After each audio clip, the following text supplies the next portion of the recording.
Selamat datang kembali di mata kuliah online atau materi komunikasi bisnis. Saat ini kita masih ada di bab mengenai intercultural business communication bagian kedua. Bagi yang belum melihat video sebelumnya, silakan dicek di playlist. Di bagian awal saya menjelaskan bahwa pada saat kita melakukan presentasi, melakukan komunikasi dengan audiens yang berbeda budayanya dengan kita, maka kita harus berhati-hati. Tidak semua budaya yang ada tersebut lebih rendah dari kita, karena itu tendensi awal dari manusia. Kemudian kita harus blended, tetapi juga tidak harus sok tahu. Kita harus menjaga benar-benar bahasa yang kita gunakan, karena siapa tahu memiliki arti yang berbeda di tempat tersebut, memiliki sudut pandang yang berbeda di tempat tersebut. Sekarang kita lanjutkan lagi bahwa pada saat kita berkomunikasi di budaya yang berbeda, intercultural, itu sebenarnya bisa juga diaplikasikan ke international business. Pada saat kita berhadapan dengan orang, audience yang berasal dari negara yang berbeda.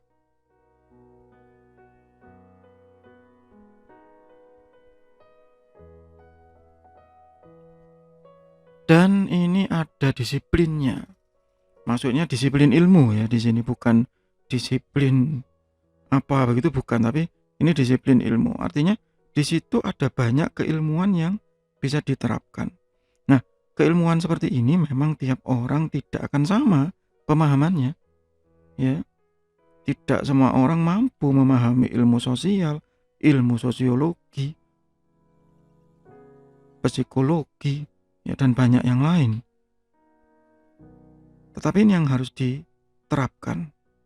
Biasanya rekan-rekan yang terlibat dalam tim sukses pilkada begitu biasanya, yang mereka banyak sekali ya calon-calon legislatif, calon-calon kepala daerah yang bukan orang asli dari situ. Nah, ini tim suksesnya yang menerapkan hal ini, ya, yang harus belajar, yang harus membelajarkan secara politik dan secara budaya kepada kandidat tersebut bahwa ini loh Pak, di sini ini kondisinya seperti ini. Jadi kalau kita begini mereka akan melakukan respon ini.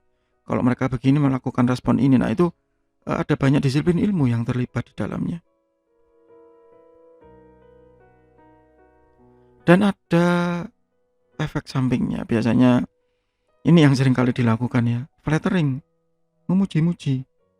Kalau bahasa Jawa ngatok atau menjilat. Nah, menjilat kultur yang sedang ditempati. Wah, saya waktu sampai di sini bagus sekali loh ya pemandangan di sini itu.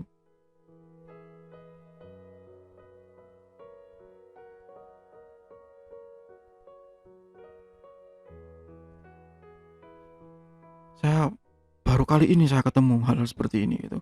Atau prejudis ya, melakukan judgement ya, buruk sangka. Saya sampai di sini tuh ya, ternyata wah banyak yang kotor, banyak, itu nggak boleh. Atau kesamaan, nah ini ternyata mirip ya, gitu misalnya Anda keluar yang ada di Pulau Jawa, kemudian presentasi di luar Pulau Jawa, ternyata di sini banyak yang sama loh dengan waktu saya di Surabaya atau waktu saya di Jakarta begitu. Nah, itu assume similarity. Yang baik yang mana ya? Semua bisa jadi baik, bisa jadi jelek jika diterapkan secara berlebihan.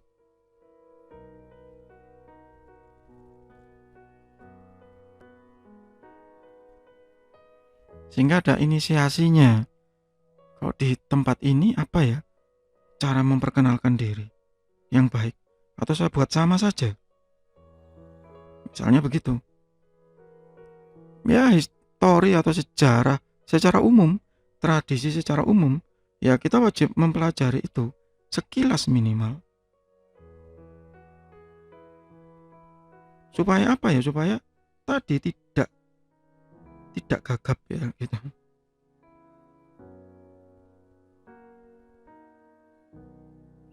Tidak gagap budaya dan tidak terjadi kesalahannya.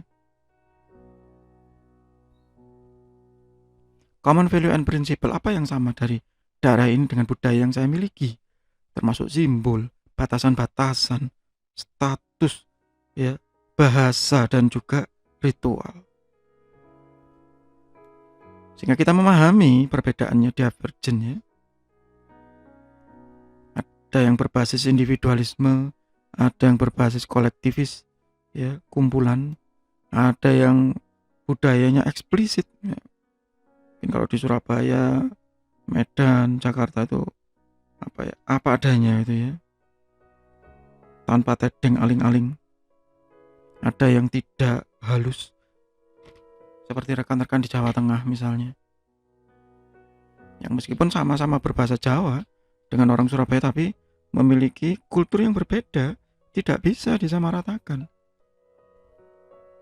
Uncertainty accepting dan uncertainty rejecting. Nah ini agak sulit memang, karena ya kita juga tidak bisa kalau bahasa Jawa gebiah uyah begitu ya, menyamaratakan.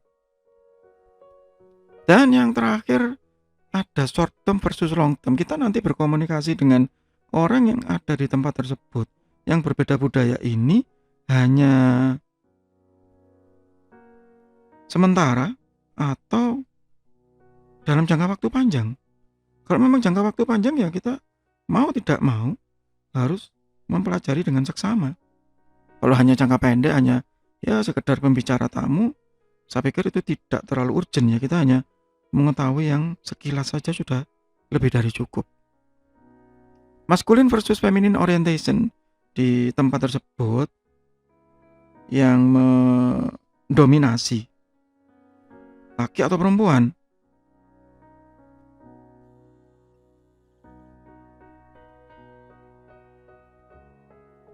Kita harus paham itu dulu, dan posisi kita siapa begitu.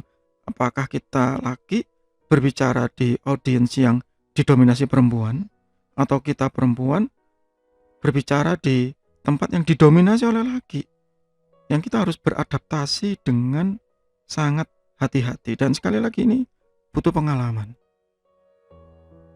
Apakah kita ada di satu lingkungan yang di dalamnya mementingkan materialisme atau relationship? Berbicara misalnya di pertemuan wali murid versus berbicara di forum marketing, nah itu lain, beda. Yang satu berbasis relasi, yang satu berbasis relation.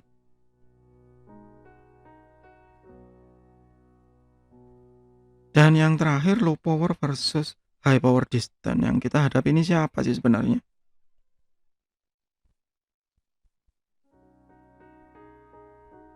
Apakah orang yang memang punya jabatan tinggi, atau orang yang ya biasa saja ya.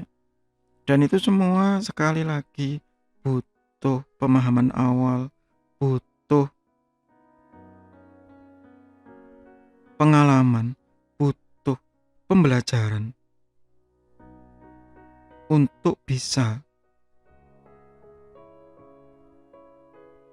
memahami tempat yang kita akan presentasi. Blendednya, bukan memaksakan diri, tapi beradaptasi.